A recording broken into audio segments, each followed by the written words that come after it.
Hello students and welcome back to my channel Answer Sir Lecture. So today I am going to solve exercise 4.4 and today I am going to solve the word problem of this exercise, which is very easy and very important questions.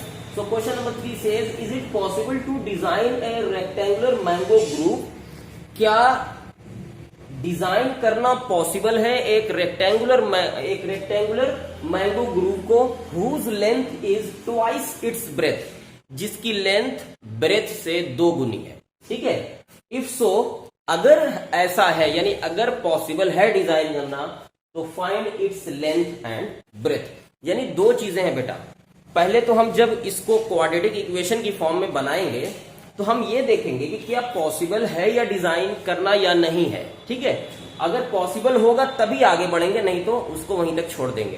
तो यहां पे देखो एक condition यहां पे ये दी है कि whose length is twice its breadth, यानी उसकी जो लंबाई है वो चौड़ाई से 2 गुनी है. तो देखो यहां पे हम लेट क्या करने वाले हैं, लेट हम मान लेंगे ब्रेथ को, है ना, ब्रेथ मान लेंगे, लेट ब्रेथ इज एक्स. हमने मान लिया कि लेंथ ब्रेथ उसकी एक्स है, तो उसी का जस्ट ट्वाइस लेंथ हो जाएगी. ठीक है. तो लिखेंगे let breadth of rectangular garden is x metre. तो लेंथ इसकी हो जाएगी 2x. अब देखो एंड द एरिया इज 800. अब तुम्हें पता है, लिखेंगे area of rectangle is equal to L into B. तुम जानते हो, है ना, एरिया ऑफ रेक्टेंगल क्या होता है, L इंटू बी. अब बेटा L की जगह यहां पे लिखा है 2x, तो 2x रख देंगे. b हमने माना है x, और एरिया यहां पे पहले से दिया हुआ है 800. ठीक है. यहां से 2 से ये कैंसिल हो जाएगा तो 400 आ जाएगा. यानी यहां पे देखो x इंटू एक्स स्क्वायर, और इधर बचा 400. अगर हम सिर्फ x निकालेंगे तो ये रूट में जाएगा 400 और x की वैल्यू आ जाएगी 20 मीटर. ठीक है. यानी इसकी लेंथ जो आ गई, सॉरी x की वैल्यू आई है ना, तो इसकी ब्रेथ आ गई है 20. तो लिखेंगे 10 breadth of garden is 20 metre, और लेंथ इसकी कितनी हो जाएगी, क्या है, 2x हमने माना है, यानी 2x 2 इंटू 20 बराबर 40 मीटर. ठीक है. ये तुम्हारा हो गया इसकी लेंथ और ब्रेथ. नेक्स्ट पार्ट में आते हैं. नेक्स्ट क्वेश्चन है कि is the following situation possible. क्या ये सिचुएशन पॉसिबल है. इफ सो, अगर पॉसिबल है, डिटरमाइन देयर प्रेजेंट एज. तो उनकी प्रेजेंट एज डिटरमाइन करिए. The sum of the age of 2 friend is 20 year. देखो क्वेश्चन थोड़ा सा उल्टे डायरेक्शन से शुरू हो रहा है, बाद से शुरू हो रहा है. ठीक है. तो ये कह रहे हैं कि क्या ऐसा पॉसिबल है. अगर ऐसा पॉसिबल है क्वेश्चन में, तो उनकी प्रेजेंट एज निकालिएगा. अदरवाइज क्या है यहाँ पे देखो, the sum of the ages of 2 friend is 20 year. मतलब आज 2 फ्रेंड की एज का सम 20 दिया हुआ है. 4 ईयर्स एगो, 4 साल पहले, the product of their edges in year was 48. और 4 साल पहले उन दोनों की एज का जो प्रोडक्ट था वो 48 था. इन कंडीशन को यूज करके पता करिए कि क्या ये डिटरमाइन, या हम क्या इस सिचुएशन को पॉसिबल है, या इस सिचुएशन को बना सकते हैं या नहीं.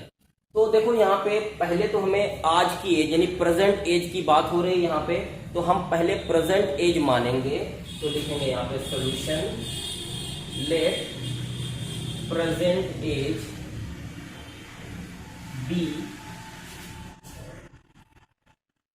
X year.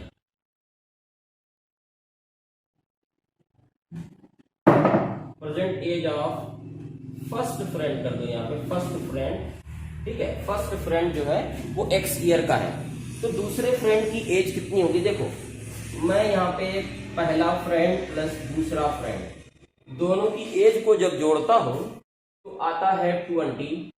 अगर पहले वाले को मैं x मान लूं तो दूसरा वाला कितना होगा? दूसरा वाला जब निकालेंगे तो 20 माइनस एक्स, देखो ये उधर ट्रांसफर हो जाएगा तो 20 माइनस एक्स हो जाएगा। तो यहां से हम मानेंगे therefore present age of second friend is equal to 20 minus x, 20 minus x. ठीक है बेटा, 20 माइनस एक्स हो गया।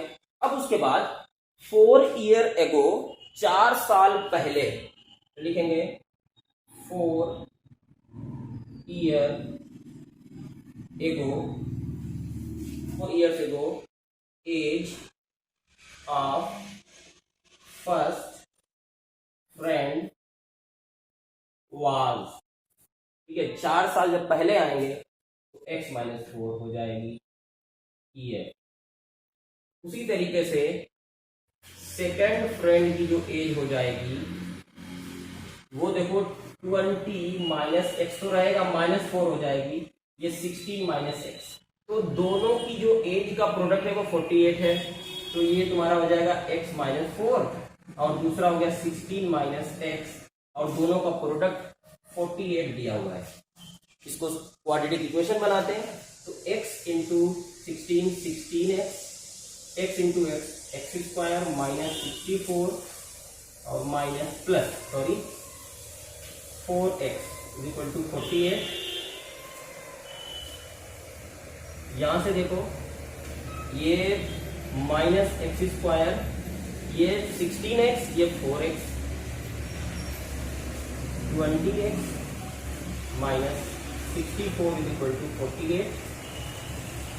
इन सब ये जो माइनस में लिखा है इसको प्लस में अगर हम बनाएंगे तो पहले इसको एक बार और लिख लेते हैं, 20x है ना यहाँ पे, और ये माइनस 64 है और माइनस ये 48 इक्वल टू 0। तो ये देखो ये बन जाएगा तुम्हारा minus x square plus 20x, देखो ये हो जाएगा माइनस 112 इज इक्वल टू 0। अब देखो ये सबको प्लस में बना दो तो ये हो जाएगा एक्स स्क्वायर माइनस 20x और ये प्लस 112 इक्वल टू 0। अब हमें ये देखना है कि क्या ये पॉसिबल है या नहीं। तो पॉसिबल करने के लिए देखो रूट्स कब निकल के आते हैं बेटा? रूट्स तभी निकल के आएंगे जब b स्क्वायर माइनस 4ac की वैल्यू जो है वो या तो 0 से बड़ी हो जाए या तो 0 के इक्वल हो जाए, तभी होगा। हम यहां से नोट करेंगे a की वैल्यू यहां से 1 है और b की वैल्यू माइनस 20 है और c की वैल्यू 112। ठीक, b स्क्वायर माइनस 4ac यहां से तुम लोग ऐसे कर देना, b स्क्वायर माइनस 4ac बराबर ये देखो माइनस 20 का होल स्क्वायर होगा, माइनस 4 इंटू 1 और इंटू 112 हो जाएगा 400 माइनस, और ये तुम्हारा हो जाएगा 448। देखो ये आ गया माइनस में वैल्यू आ गई, यानी बी स्क्वायर माइनस 4ac की वैल्यू माइनस में आ गई। तो इसमें पूछा था is the following situation possible, तो लिखेंगे no this situation not possible because b square minus 4ac less than 0। ठीक है, और इसी के साथ ये तुम्हारा क्वेश्चन नंबर नेक्स्ट भी, क्वेश्चन नंबर 4 भी इसी के साथ सॉल्व हो जाता है। Okay, take care and bye bye. और भी इंटरेस्टिंग और बहुत ही इंपॉर्टेंट वीडियो को देखने के लिए हमारे चैनल को सब्सक्राइब करें, शेयर करें अपने दोस्तों को। Okay, take care and bye bye students.